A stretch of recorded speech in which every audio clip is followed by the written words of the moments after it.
17. Oh, testing, 1, 2, 3. Testing, 1, 2, 3.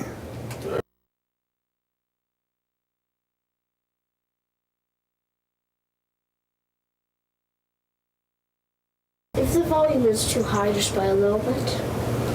Hello? Hello, hello. Okay, so it's recording. All right. Do you know what picture's there? There's 100 of them. Anyway, so do you know what this picture is? Well, we were talking about it, and Look over here, though. we were talking about it, and Coleen said it's probably the the bird. The bird market in Paris Yeah, is we what went it there. looks like. and we went there when, Coleen? 1976. 1976. Yeah. We went over to visit Karen. Karen was over there as an au pair girl, and so we went over to visit her, and she was in a family, and we went up there, visited her, and stayed at the. Remember the hotel's name? No. Oh, welcome. Welcome Hotel. A real French name. Welcome Hotel. We stayed there, and we went all around Paris and Versailles, and we went to all the places that you're supposed to go in Paris, Notre Dame. And then we took we rented a car. We rented a French car, and we went all the way down across France, and ended up down in Normandy, and saw all those graves of all those people that died. And you look at their age, it was about 17, 18. You remember that, Coleen? Probably have pictures. Yeah. So that's what we did. That was our first trip overseas, and we only went over there because Karen was over there, and we enjoyed it very much. Actually, two of our best trips were because Karen was an au pair girl and went to school in Paris, and then the other one we went to was Nepal, which was another good trip. And the thing about was nice about Nepal is it was independent travel, and we went to New Delhi and Agra and Kathmandu, and what's the name of the place we went to stay? Well, we have pictures probably. Okay. Coming. This is your first overseas trip? This is our first overseas trip. Mm-hmm. All right, cool. Next. And when you talk to... This is Mexico. This is Mexico, so maybe that last one was Mexico. Looks like a dairy. Yeah, it's a dairy. It's extra rich Jersey milk, which is down in Tijuana. Is that Karen and me? Yeah, that is Karen. Karen and you, and that was taken a long time ago. Wow. And that was a dairy they had down in Ensenada. It's called Jersey Dairy, and it says on the picture leche, which of course is milk, and it says extra rica, which is extra rich, and on the front it says Establishment of Jersey. What does that mean? It means don't look, when you're talking, try and look to the camera. Oh, okay. Well, we're looking down at the picture there, so. So should I let the... So that was just a trip we took. Look at little Karen. And she looks like she's 3 or 4. Okay, why don't you go to the next one? So let's see, maybe... So that first one wasn't necessarily Mexico then, because this is just a trip that we took just across the border. We just went from Chula Vista, probably 50 miles away. All right, I just want to get a better eye level with you, so... Yeah, something wrong that happened. For me, someone was walking by and picked up a lot of sound. Your little Bedroom stool. stool. Well, I'm all hooked up. You go All get right, it. wait, well, hold on just a second.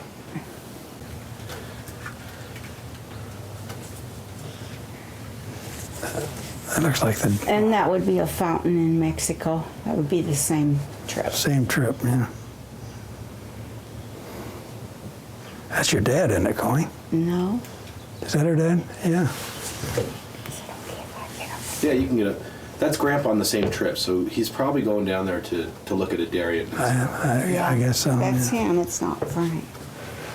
No reason I'd be taking a picture of some It's really, man. Oh, it's on TV. it's an early TV because they were round and black and white. And I don't know whose house that would be unless it was your uncle's or my uncle's in LA. Because you didn't have a round one and we didn't have a round one. I think that's when the president or vice president went to San Diego Country Club. Oh, okay. Is that it? Yeah, so I don't know who that was. So if you could Eisenhower. did? Eisenhower. Eisenhower. So why don't you explain? Yeah, that's Eisenhower. He came to the country club. Oh yeah, that's my dad's golf cart, but I don't know whose Well, your TV. dad's right over here. Now I can see in the corner. Your dad's kind Must have been. Well, I don't know whose TV, but anyway, Eisenhower came to the country club, San Diego Country Club, which is in Chula Vista. And my dad had the best golf cart at the time. It was red and white fringe. fancy. And so Eisenhower landed in a helicopter and then rode on the golf cart up to where all the bigwigs were, Dignitaries. dignitaries, and he wrote his name on the dashboard.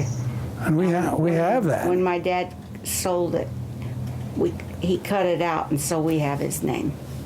So we have President Eisenhower's autograph on a plate on this golf cart. Was he president at the time? Yes. Yeah. What was he doing in San Diego? I don't remember what he I was don't doing. know what he was doing, but it was a big deal. It was a big deal. He went right down to Chula Vista and came Kay in. and I And pushed kids.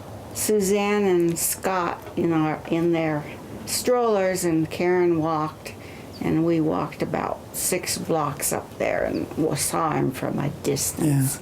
And then later it was only 2 blocks from the country club. So.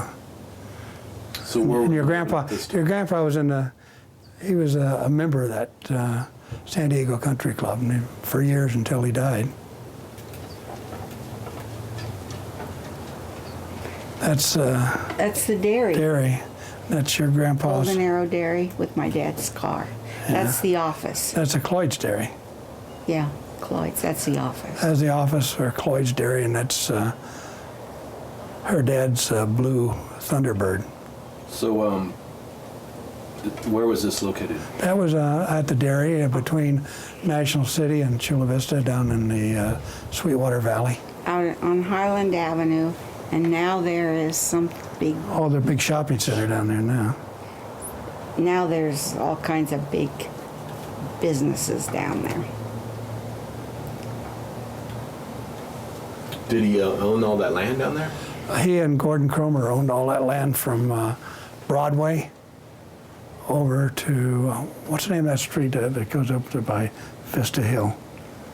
Anyway, it's quite a Fifth ways. Street and across the street, Yeah, and across Highland. he had 400 head of cattle down in the valley, and they grew alfalfa and put the dry cows out, and I don't know how many he was milking, quite a few. They had hay brought in. Yeah, but they had alfalfa too for fresh. Yeah, they brought hay in from Imperial Valley, stacked real high. And your mother used to give tours of the dairy, not in those days, but when Golden Arrow took over, your mother, we were living at the dairy. We lived down the dairy, I don't know how long. We got free rent. I was the only one in management down there, so I got free rent. And then they upped it to $50. That was a pretty good deal. So Gordon Cromer, was he just a business partner, or was he He's a business partner, very good friend. They both were at Hage's Dairy in San Diego, and Hage's was taken over by Foremost. And your grandpa was an ice cream maker. I don't know do you know what Gordon did? Was he? I don't know what he did. I don't know what he did. But anyway, they decided to go into business. And California had a law where if you sold the milk on the property, you could sell it cheaper, because all prices were controlled by the state of California. It was very successful very early. In the beginning, your grandma Knapp worked out in the cash and carry ultimately I worked in the cash and carry when I was in college. And so we were around that dairy quite a bit. Your mother has a little sales brochure that shows her and Suzanne, isn't it? Yeah, Karen and Suzanne, and one Says of just Suzanne. sales brochure, yeah. All looking a little Yeah, I have different. some pictures of that. So when did Grandpa sell the dairy? What was it? Was it 1954 or something? No, it was later than that, I think. They bought it in 47. Maybe it was 57. It wasn't Yeah. much like 56. Something around there. And they sold it. They had a price if it ever got to, they'd sell it. And Garth didn't want to sell it, but he couldn't afford to buy out Gordon Cromer, so. But they made money off that thing, right? Oh yeah, made a lot of money. Your grandfather was rich because of the sale of that.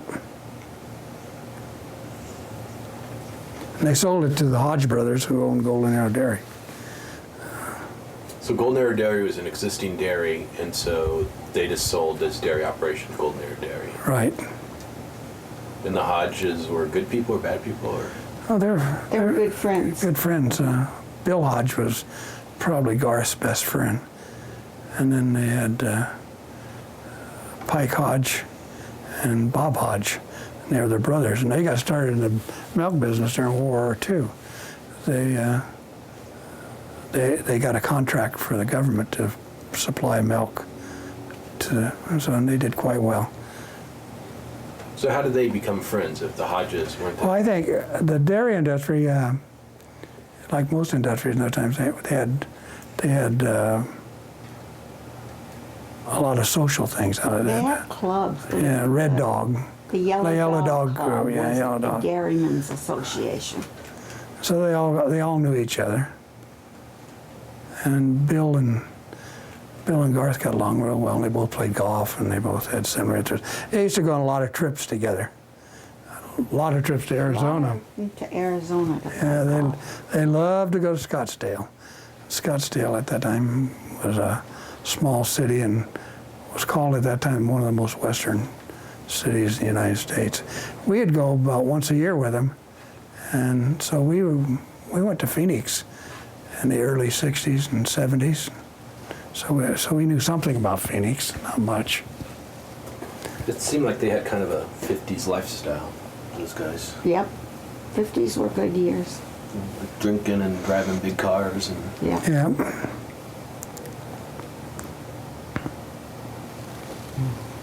You can go and call if you want to go in. What is that? Is that your dad? This is... Let's see what this is.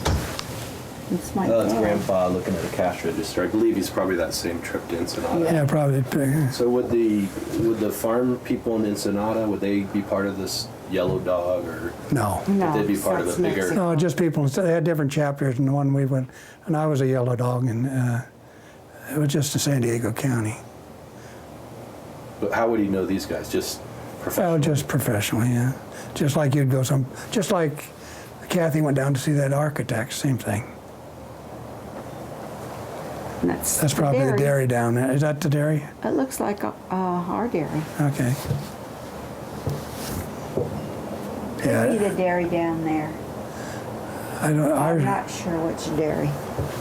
But you said your dairy had 400 cattle? yeah, 400 head of cattle.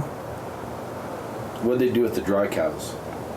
They put them out to pasture. I think that's the dairy down there because we didn't have those stalls outside, did we? Yeah, I didn't see those. I think it is down there too. It didn't.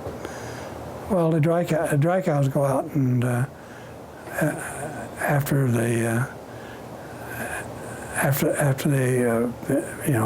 bred and they're milked them, and then the ones that weren't producers, they'd go to Taloni's in the packing house, and the ones that they came back, they put out in a big pasture until they bred them, and then this whole thing started over.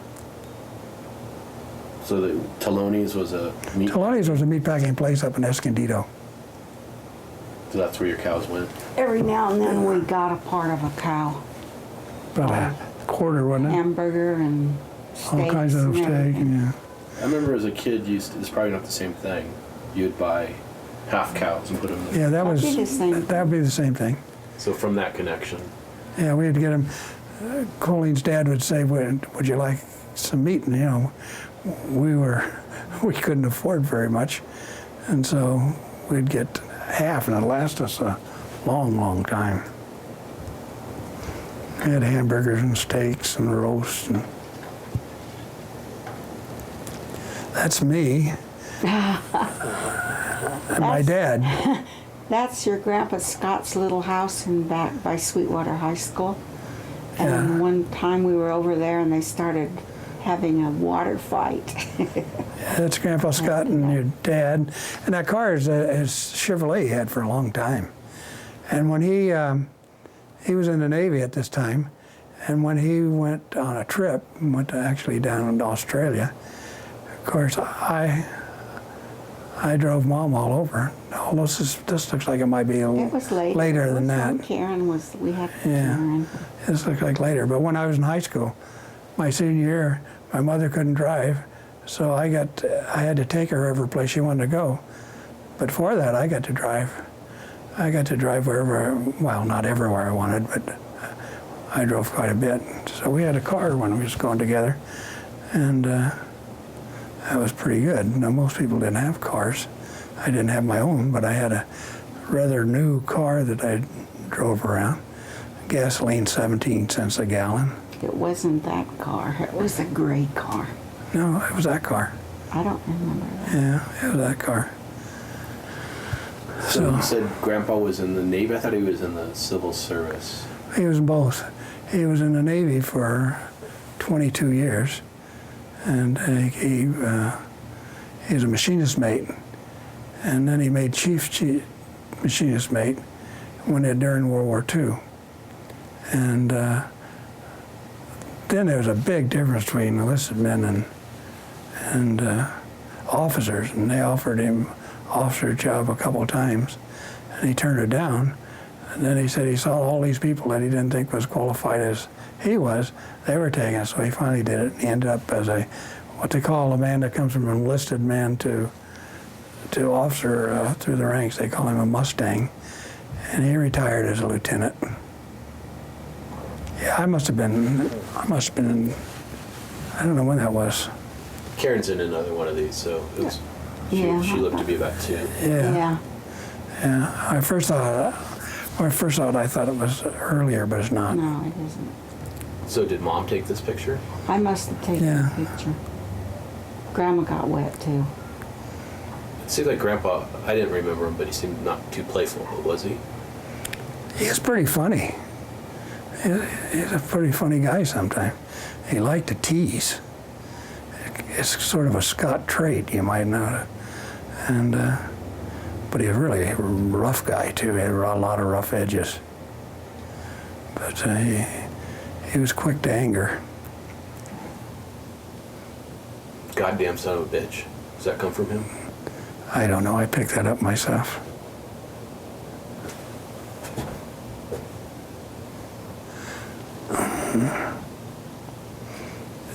You know, we went to Catalina. That's what I think it is. And I Yeah. think that's Catalina. And we just had about 2-3 days and we didn't have much money at all. And we had to stay in a Crummy cheapest hotel. place we could, which was kind of a crummy tent-like thing. It was really funny because Couldn't afford to take any we boat took a- rides or we took a anything. boat ride. We took the Flying Fish boat ride. Well, couldn't afford to do much. And the walls in this cheap motel were so thin that you could hear everything everybody was doing next door. It was really, we had a good time. I mean, we didn't get to do very much, so we went down to the, what is it, that casino, old casino place, and we saw the buffalo up there. It was quite a trip for us. So you were just young and married and went there? Yeah. Yeah, we was probably in our early 20s. That's That would be me yeah. there. What? That's not you. That's a mere shell of you. Yeah, that's a Catalina. You look kind of mad. No, she wasn't mad. We had a hard time when we first got married because I used to kid like you do, and my dad did. And Coleen's family never kidded much, and now she can give as much as she takes. Probably gives more than she takes now. True? True.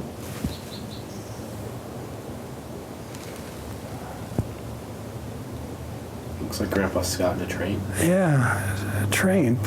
But where would that? Where would it, Balboa Park? It doesn't look like Balboa Park. Was there a train at that little amusement park across the street from the dairy? No. No, that was horses. That doesn't look like Balboa Park, but I don't know But that's, where it would be. is that Karen and Dad? Just a second. It might be Karen and Dad. Hey, Kathy, did you want to say anything? You can come outside. I don't want to bother you guys. I can go out the other way. It's fun to listen, actually, if you want to. It's up to you. Fun. I don't know where that is. All right. But see, Dad's car is in the background. That's There that they same are out picture on the again. lawn again. That must That be water Karen. fight, yeah. Bring a chair out, Kathy. Sit on this chair I over wouldn't here. say it's interesting, but it's up to you. Everything's interesting. That's Well, that, I don't know what that is, but I was already out of the Navy and I'd already put on weight. Well, you're going to college. Yeah. Who's that? Is that Karen or? Yeah, that's Karen. Yeah. My dad bought that house over on 28th Street and had a big lot in back. And so they took a chance and built a house. And then they rented a house, a small house up in front. It had 2 bedrooms, a small bath, a small living room. I don't know, it probably had, what'd you say, Coleen, 800 square feet? It was little yeah. rooms. Really a small house. And But- And that was, they bought that a long time ago. When I was my senior year, I lived in the house in front and on 28th Street, and the school was right next door. So I could get up at 5, I didn't, but I could get up 5 minutes to be at school on time. But I used to go over there and play basketball on the court. so I never saw this house, did I? No. I remember there's a before house your somewhere time. over there. Well, you may have been taken Oh, you by saw- there, but you weren't. I think the first house you saw was the one on Paradise Hills. Yeah. Yeah. Didn't you get through? Kathy? Or someone's going to keep that guy from being Oh, Oh, not cute. isn't that cute? That's Karen. It's Debbie Debbie and Karen. and Karen and probably me. Your back. That's your back. Yeah. And that's Debbie. And I can't think of whose house that is. It might have been their house. There's more, so. Oh, okay. Is that Karen? That must be Karen. Can't see. It's dark. Yeah, it's Karen. It's, you don't recognize the same. No, No. recognize the sink. That's the same place. There's Debbie and Danine, Danine. Debbie, Is that Mom? Or is that Karen. Jean? no, Is that Jean? no, that's Danine and Debbie and Karen and a monkey. And a monkey? Might have been one of the girls' party. And That's Dana and Danine. Danine. So how did Dana was one of my favorite people. He's really a nice guy. And when they got a divorce, when Jean got a divorce, and I still like Dana. I mean, I didn't get a divorce. And Mom and Jean just got really mad at me for liking Dana because they had a divorce. But he was a wonderful guy. And he married Jean, and his dad was a lather, put up lath. And so Dana went to work for the same company as Dad did. And then he spun off and had got his own lathing contract and become quite wealthy after Gene had divorced him. Why did they get divorced, do you know? Oh, I don't know. I really don't know. You know what year it was? No. It was early on, though. They had a It real was nice. after the two girls were grown It was, and Lisa was still home. but they had a real nice house in National City that overlooked National City. But he was a nice guy. They had a dog named Kipperkey or something. It was what the breed it was. Zipper key. Yeah. Second closest door. Well, I guess Kathy didn't want to see Because it. she had four. Well, I don't blame her. So how old is Dana, you think, in this picture? I'd say in his Probably. 30s, No. 40. He was a father when he was pretty young, and that's Danine at about 7 or 8. He's Yeah. late 20s there. Yeah, he's in 20s. Yeah. So what was his nationality? Because he looks kind of Mexican. Well, I think he was Italian. But his dad was dark. His mother wasn't. And he lived in a little house over in National City. But Dana, I just liked him a lot. He was such a nice guy. Oh, think about it. I played basketball. And we'd be playing over in Sweetwater playing basketball. And I could outplay Dana. Dana was a pretty good player, but I could outplay him. But he would bet me. And he would beat me every time. He was a pressure player, and I fell apart. And it made me so angry that I couldn't beat him when I knew knew how to play the game better. But he would put the pressure on. He would needle you, and he'd always win. Then he'd laugh and laugh and laugh. I'm trying to figure out whose house that is. It might have been your mother's. It might have Yeah. been ours. It's ours. Remember that lamp? That's our house. That lampshade looks really. Maybe it's the house on I Street. I think it must have been that's our house. Front house. There's Karen there. Yeah, Karen, when she was that small, she was on I Street. Yeah. So That's after you moved, what was it? I Street your first house? No, our first house was on Landis, and it was a little apartment. And we got married there. And we stayed there about a year, Coleen? Frank, that's when you went to Japan. We were there about not very long. Well, I'll say I got married when it was about 6 months, I guess, at the most. And we was in that little house on Landis, and I was stationed in Imperial Beach, and we didn't have a car. And every morning I would get up early, and I'd hitchhike, and I'd get to Imperial Beach on time. Our second house was on Glover. You got that house. No, yeah. Third house was in the project in National City. A housing project, a World War II housing project. Fourth house was on I Street in the front. The fifth house was at the dairy, and then The fifth house was when my dad built an apartment in the back on I Street.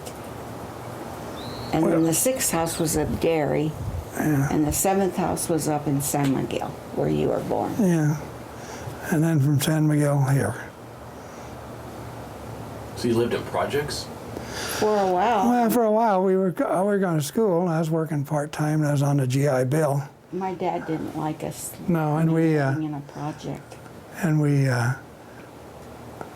I knew this fellow from high school, and his mother ran the National City project over there, Olive Gardens, Olive Wood. It's called Olive Wood. So I got into it when you couldn't get into it. It was a pretty good deal. The rent was inexpensive. Of course, the cupboards didn't have any doors. The toilet didn't have any seat that went down. And your granddad was just really embarrassed to have his daughter living in a place like that. So he bought a house on I Street, and then he rented it to us, so we didn't have, for the same price. So he didn't he wasn't embarrassed to say where his daughter lived. Is that right? I think that's about right. So the house on Grover, was that just? That was just a Clover. That was an apartment that she lived in just before I came home, and then we lived there just for a short while. So you didn't have kids at this time. no. So Our unfortunately, first one was on I Street. That was with Karen. So unfortunately, I can't say Karen was born in a project. No. No. Unfortunately, you can't say that. No, nobody was born in a project. But for me, living in a project wasn't much different. I lived in a naval housing project called Ben Morrell in Norfolk during World War II the whole time. Do you remember that little table, Tom? I think we had Oh, it yeah. forever. Yeah, that was the one that you had in the Must have bedroom. been Karen's second birthday, maybe. And who are these people? Well, Damien and Debbie and Karen.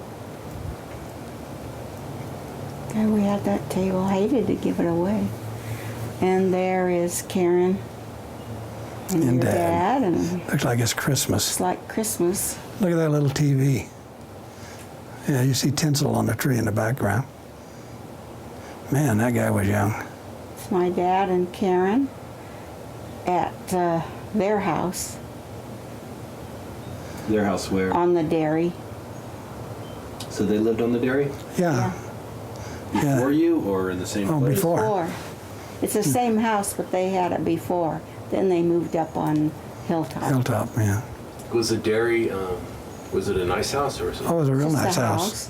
It was a nice It's a house. real nice house, but it was a house. It was big enough. Well, for us, it was a very nice For house. us, it was. And they had a light switch that you turned it off, and it gave you time to get in bed. And I thought that was one of the greatest things we ever had. It's a gadget. Did Grandpa buy that? I don't know By what? about it. The light switch. Oh, I don't know. Bought it. So who did he buy the dairy from? He bought it from Cloyd. Ralph Cloyd was a senator in the California legislature, and he had the dairy down there, and they bought it from him. Was there any connection to Cloyd's? Did he work at Cloyd's, or? No, they just bought it. They just bought it. Apparently, Okay, it so- was up for It sale. was a dairy, and he went and bought it. Gotcha. And it was just at one location? Yeah. Yeah, and they had retail, I believe. They went door to door. Remember when you got in trouble when you talked about Cloyd? Okay, that's my mother, my dad, me, and Karen, and who's that over there? Keith? Looks like. Yeah, that's Keith there. Keith kind of looks like Dana. Sons. Yeah. Doesn't he? Look like what? Something like Carrie. He looks like a greaser there. No. No. So what were you gonna say? You got in trouble? You talking about Cloyd's? Oh, the parents used to say something about Ralph Cloyd used to bring people down after Garth had bought it. Cromer and Garth had bought it, and he'd always act like he still owned it. And so your mother heard him talking about it, and she said something and got back to Ralph Cloyd, and so your mother got in a little trouble. What'd you say? Just that they got annoyed because he let on that it was his dairy. I mean, that's it. Yeah. And so your mother said something to somebody, and it got back to I think it was your folks. one of my folks. Yeah. Oh, that's Coleen and That's little Karen. Karen. You don't look like you quite have gotten the hang of it. You look a little tenuous there. That probably was. Karen was the cutest little girl. And that would be Karen. It's hard to see that one, but that would be Karen at Christmas. And Karen was always dressed up like a little girl to her grandma. Nap spoiled her. And Coleen spoiled her. Both grandparents gave her some really cute clothes. Your mother did too. Jean did too. So she had a lot of clothes. She was about as cute as she can be. So you guys all seem to dress up a lot, though. Well, people did dress dressed. up then, yeah. People didn't go around like we do today. You go downtown, you wear a dress. You know, when you went on a plane, you wore a suit.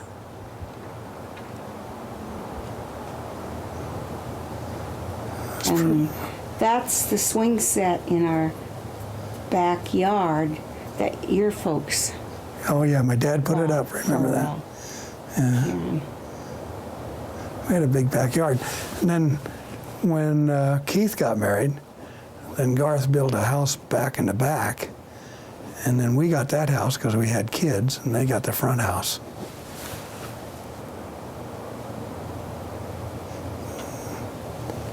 That's cool. Oh, that's the shower. Your mother gave a shower. This is when Karen was born, and she set the date for it, and I had Karen 3 weeks early, so I brought Karen to the shower. So I guess probably your folks gave her a playpen, and Who's that other so woman? that other woman, Is it Ma? yeah, that's Ma. That playpen probably couldn't have now because No, it'd be dangerous. it'd be now. dangerous now. So where was Ma living at this time? I was living over in Encanto.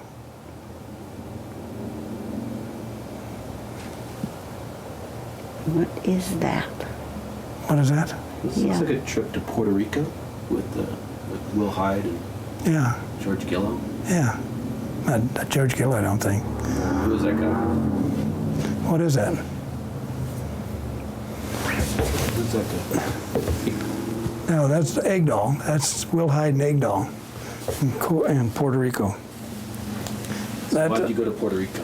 well, it was a League of Cities, and we went on a trip as representative councilman from Chula Vista. And your mother at that time she just wouldn't fly. She didn't, so I went, and she wasn't too happy about it. I went and left her home because I wasn't afraid to fly. But the next League of Cities was in Hawaii.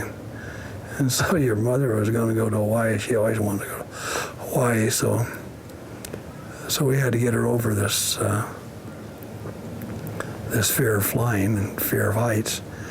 So we went down to, what's the name of that? I got some Valium from the doctor.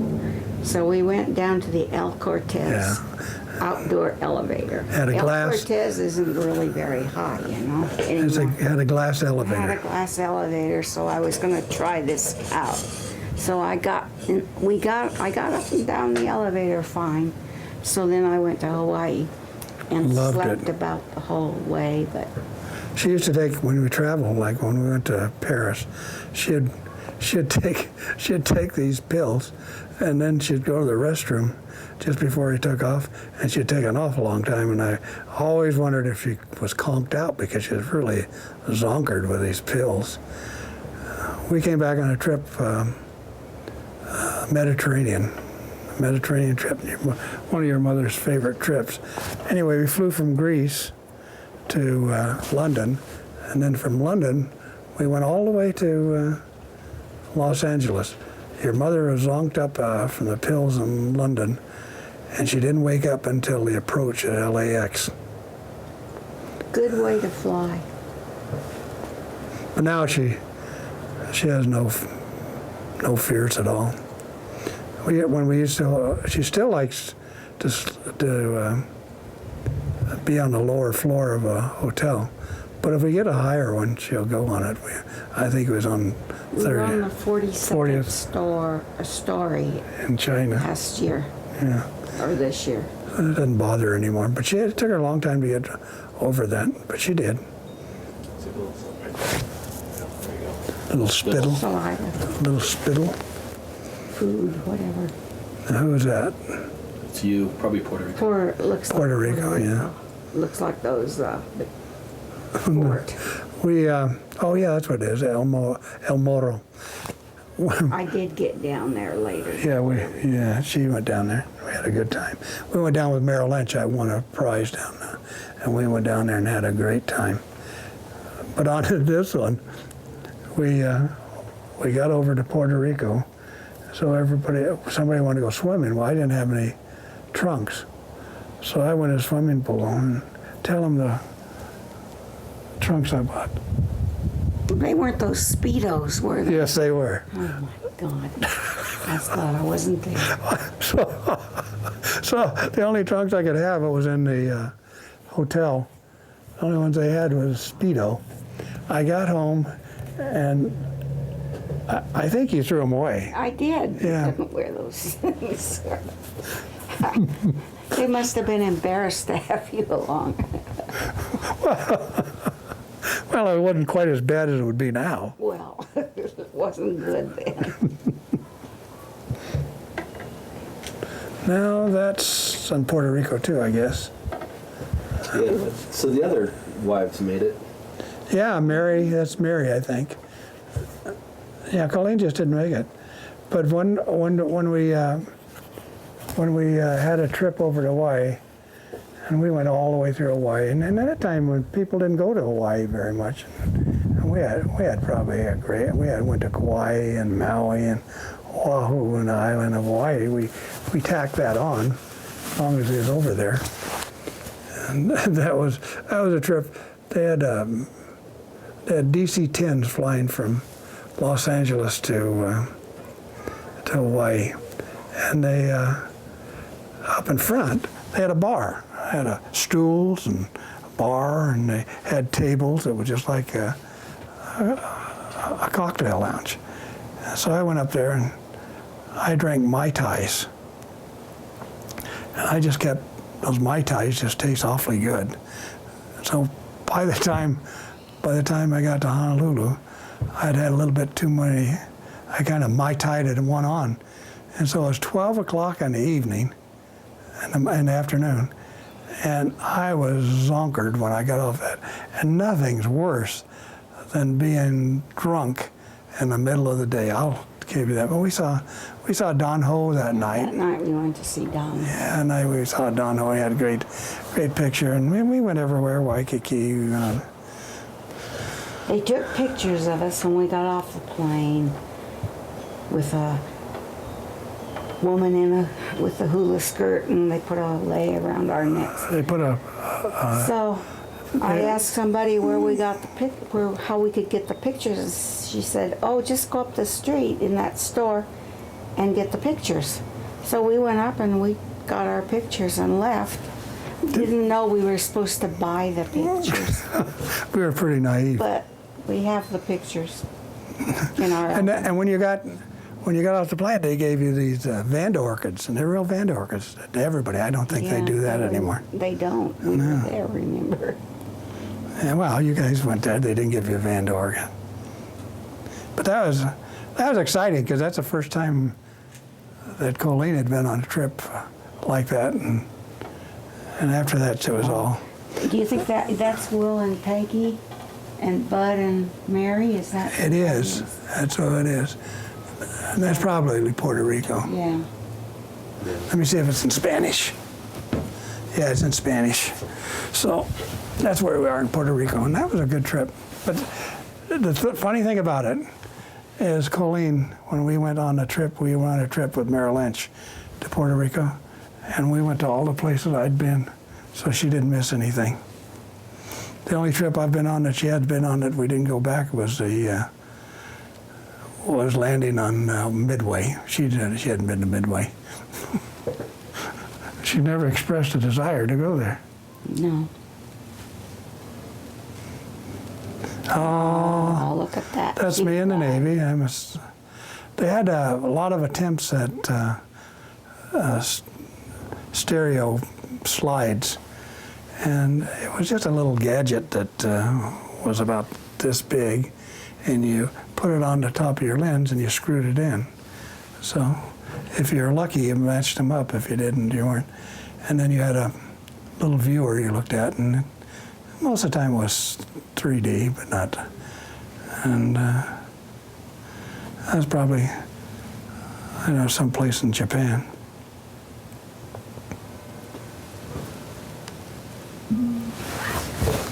Just another one of those 3D, so it's probably. Oh yeah, that's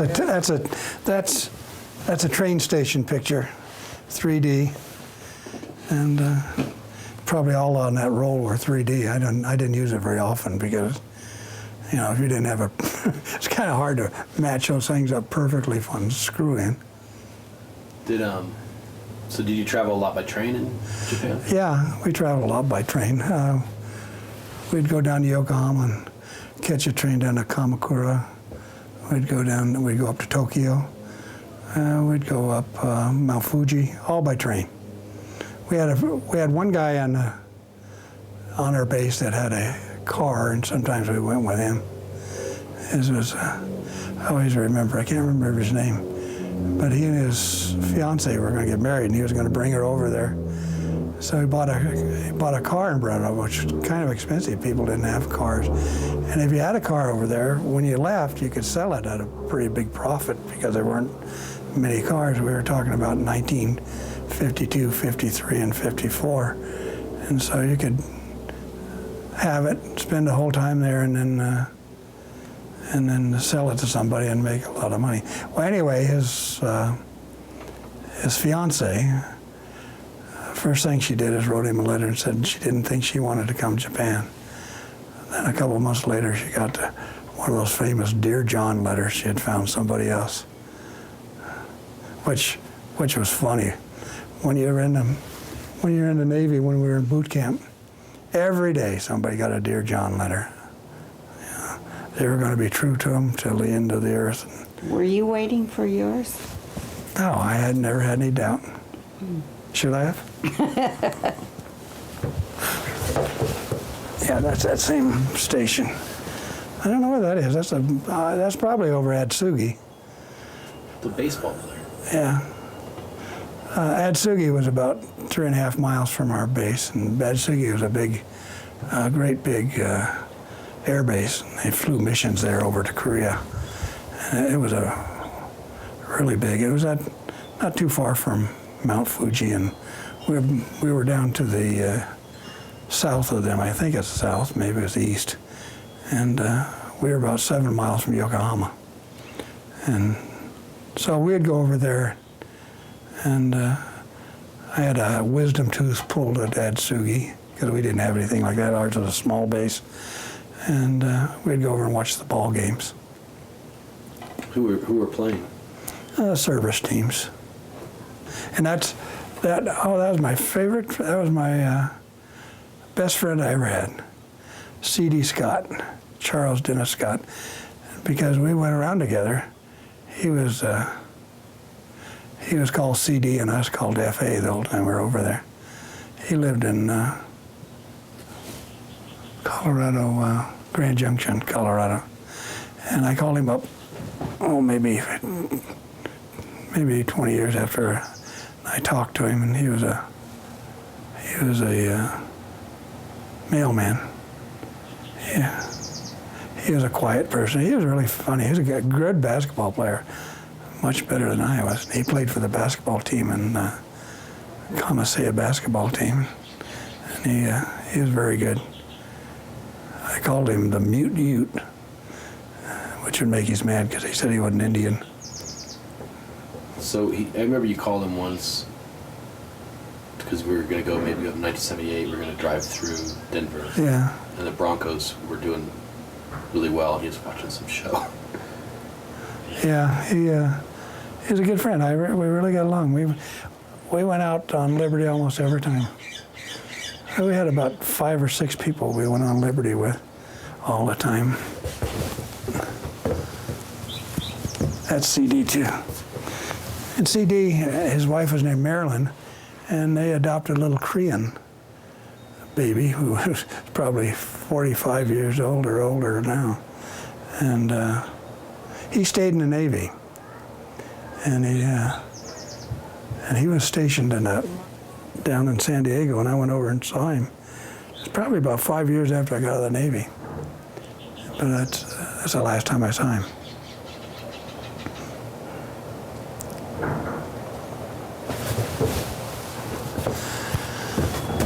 Oh, yeah, his name was Heacock, something like that. We went around with him until he brought his wife over there, and they had she worked in a PX down in somewhere near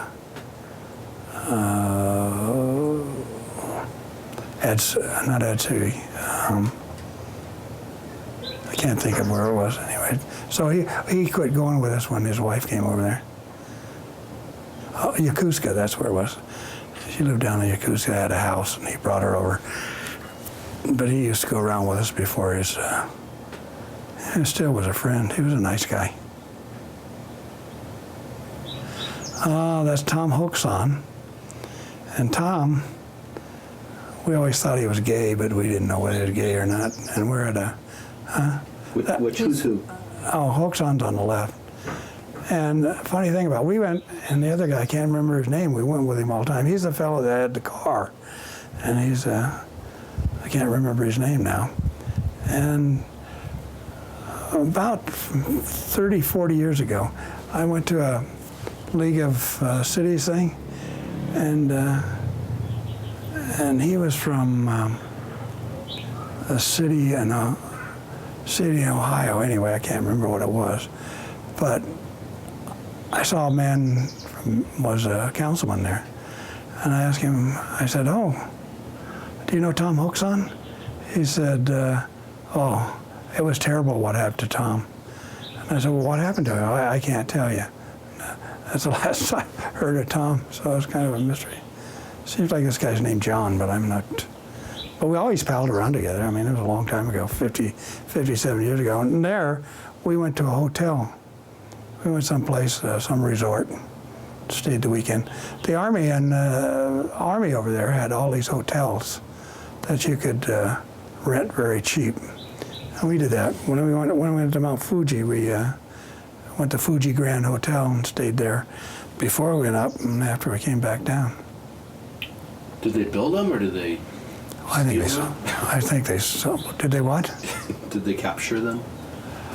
I don't know, but they're awfully nice hotels. They were really nice. I mean, this is 1953.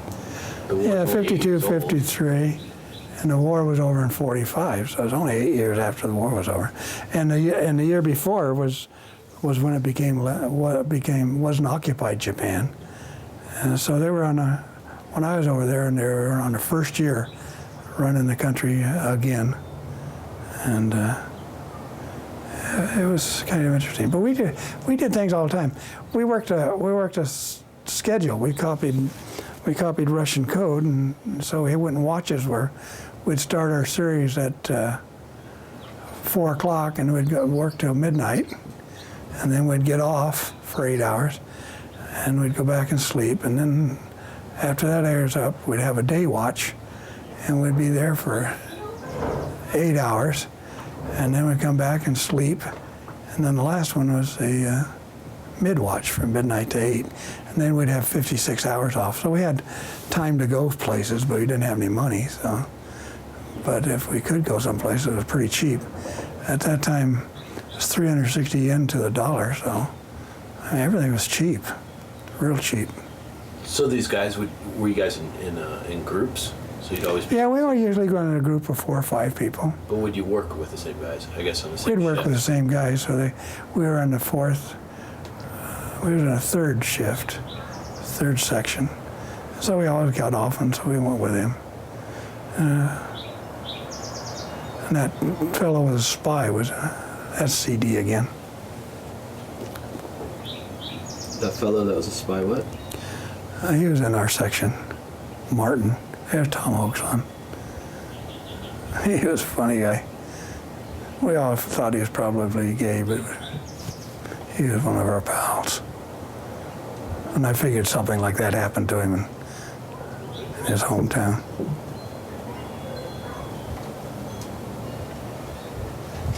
We didn't call them gay then, we call them queers, but that's me. It looks like you.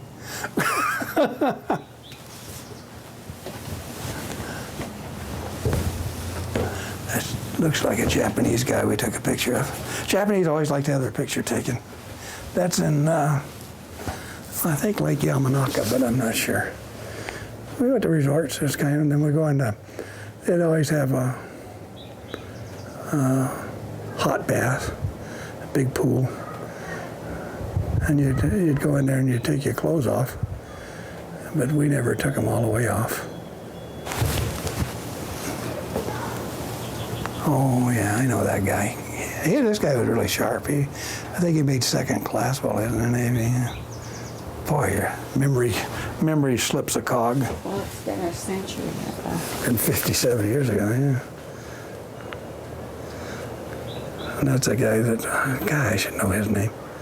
He was really a religious person. He was a nice guy. And the nice thing about him, he had a car, so if we wanted to go to Yokohama, he'd take us, or if we wanted to go someplace, he'd take us. But usually they had a bus, a shuttle bus, leaving Kamasea, and went to Yokohama, and then I went back. One night I took a bus to Yokohama, and it was summertime. I had my whites on, and it was only 7 miles away, so it didn't take us very long. Of course, they drive on the same side of the street as England does. So we got down there, and we were going to the Octagon, which is a theater for military in Yokohama. And we got out of the bus. I walked across the street, and the sewerage system was just in the street with blocks over it. And so they put blocks over it.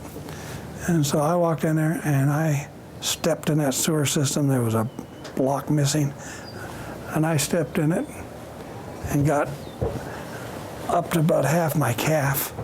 So I got right back on the bus and went back.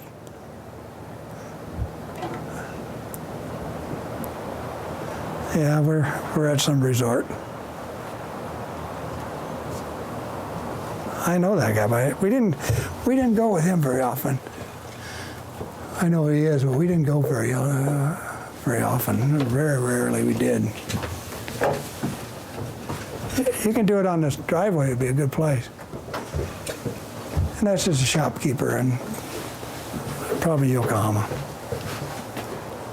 And that's a street scene in Yokohama. Now, see, we went back there, Tokyo, and those street scenes don't lie. You know, they're not there anymore. They have big, tall buildings, and they look like a city like New York or Chicago or someplace like that. It's all modern. That's on our Fuji trip. We're going up Mount Fuji. Oh, you're climbing Mount Fuji there, yeah. And we got up one morning. We'd been on this watch, so we had 56 hours, and we woke up. And so we said, hey, let's go to Fuji. Let's climb Fuji today. And so there were about 5 of us. And so we had street shoes on. We had pants that were slacks, just regular slacks, because you didn't wear Levi's or dungarees or anything like that. So we dressed up like that. Well, we took the train up there, and we went into Fuji Grand, and the Fuji Grand took us to the first place to go up it. So we were in just civilian clothes. And we went up it and walk, and what you do is they have stations. And the stations, they have station 1 and they stamp it, and station 2 they stamp it. And these places all had food. It wasn't as if it was a mountain climbing expedition. It was a hike up a steep hill to what it really was. And so we went up there, and it got dark. Now this is in the summer, so it had to be pretty late. And we were following a television cable. And finally I got to this one place, and I said, yeah, I don't know. I can't really see anything. So somebody came by and went to a left turn.